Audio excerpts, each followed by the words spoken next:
Okay guys, here's how you fix your rig in the middle of the woods when you're driving 20 miles in the woods down these shitty rocky roads in Oregon logging roads, and your truck starts screaming and hollering and it sounds like you threw a brake pad, and every time you press your brakes the sound changes and it sounds like it broke. I've had this happen before on my little Honda. What happens is rocks get kicked up and they get stuck in the heat shield on your rotor. This heat shield here to stop everything from back here from getting hot. You see that rock?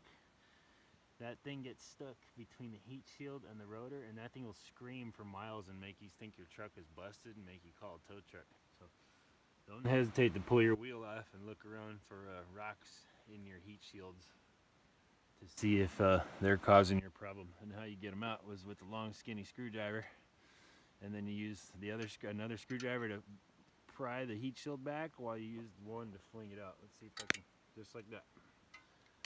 This bastard right here was grinding against my rotors and screaming for miles. There it is.